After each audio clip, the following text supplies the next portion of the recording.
One of our biggest complaints with smartphones in 2017 is that they've become just too expensive. Like seriously, devices like the iPhone X are almost as pricey as a full-blown MacBook. I don't think you're getting $1,000 worth of phone, and I've got just the device to help me prove my point. I'm Jaime Rivera with Pocket Now, and this is our review of the OnePlus 5T.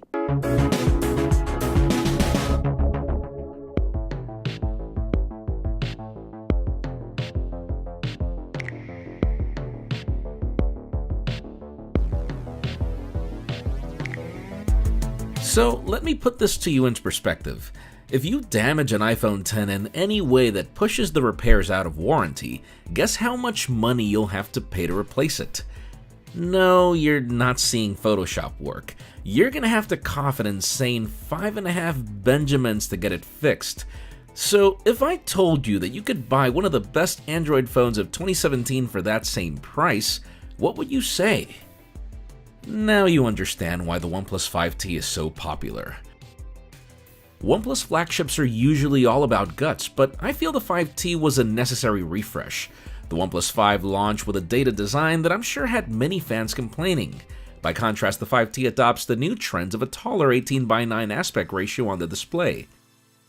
This particular AMOLED panel at 1080p is definitely flagship worthy, with deep blacks and saturation galore, protected by Gorilla Glass 5, and also with one of the best ambient displays in the industry.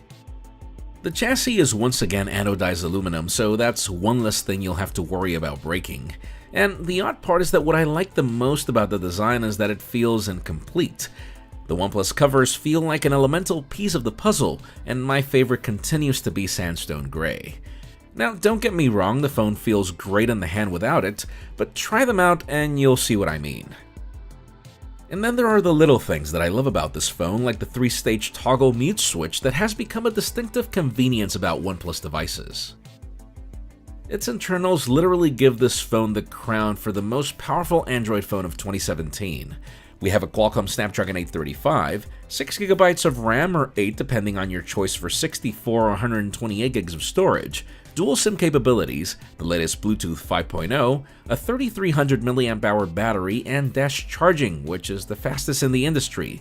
And even if this phone doesn't have an IP rating, OnePlus claims that you can splash it just fine and not worry about it.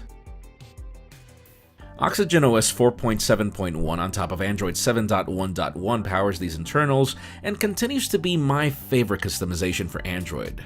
For starters, it's as close to stock as can be, and what OnePlus adds is focused on convenience. I love the customizable dashboard on the left that can become whatever you want through widgets. I love that there's a full menu to help you customize the navigation buttons and what they do. You can set up double tap commands, long press, etc., which allows these 3 buttons to become 9 if you want to. I love power user features like parallel apps for more than one account on social media. I love App Locker, which provides extra security for whatever apps you define, and I do love Gaming Do Not Disturb, which is self-explanatory. And notice that I keep saying I love. Like seriously guys, for all the claims that Android is free and open, this is one launcher that truly embodies how Android should operate. About the only thing that's missing here is Oreo, which should launch early next year, but in about everything else, this is definitely a launcher that I highly recommend. And since we're already mentioning games, my experience using this phone for more than a week is definitely a delight.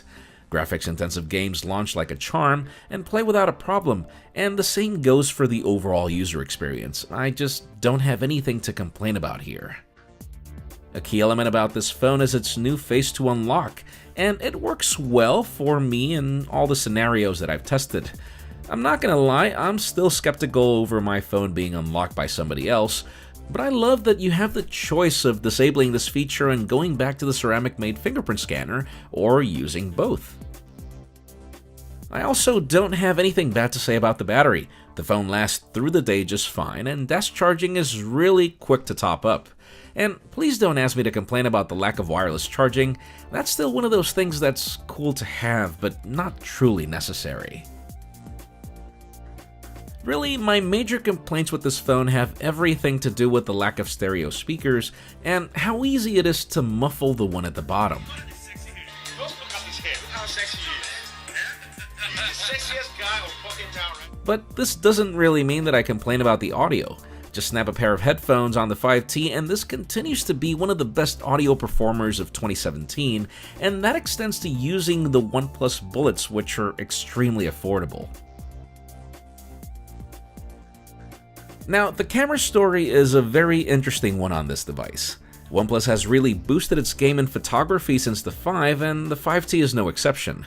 We have a unique combo of a 16 megapixel shooter at 1.12 microns and another at 20 megapixels at standard microns, both with the same 27mm focal length and f1.7 aperture for better low light performance. The results are good color reproduction, saturation, and detail during the day, and admirable performance at night as well, though I find just a little too much lens flaring in certain scenarios, and even when going 2x, this continues to be a problem. The whole concept of portrait mode is also good, and I love the idea of these being wide shots instead of cropped in. What I still don't praise is the result in low light. The hardware is there, but the camera simply says that it can't do the depth effect because it needs more light, which is completely opposite to what OnePlus is claiming. Selfie photos are not a work in progress, for the most part. In photos, they do a great job, mainly because of those 16 megapixels in the shooter, and the reason why I say for the most part is because the crop for video is just terrible, which doesn't make any sense with so much resolution on the camera. Another thing that is not a work in progress is video stabilization on the primary shooter. I'm really impressed with how this phone performs no matter how much walking brings extra hand movement. Definitely one thing that OnePlus did get right with this update is video. To conclude, I think the theme of this review is clear. With the OnePlus 5T, you don't just get what you paid for, you get a lot more. At nearly half the price of the best flagships of 2017, this is a phone that's actually better than some of them at many aspects. You may lack the benefit of being able to finance it unlocked, but that argument would only make sense if this was less of a phone. Fact of the matter is, there is no way around it. This is a better phone. This would be my second year exposed to OnePlus devices, and never a dull moment. For those of you thinking that this is a fanboy video or that we're paid to say this, well, I hate to break it to you, but it's not. OnePlus is actually a small company that doesn't do that. This is just a truly great phone. Like seriously, instead of coughing $900+ for a phone this holiday season, I'd recommend you go for the OnePlus 5T and use the rest of the money for a smartwatch or that game console you've always wanted. Folks, let us know in the comments what you think of the OnePlus 5T, and please subscribe. The top card will take you to our first impressions of the OnePlus 5T, and the bottom to our impressions of the Google Pixel 2 XL.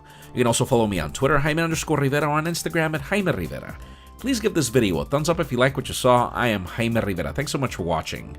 We'll see you on the next one.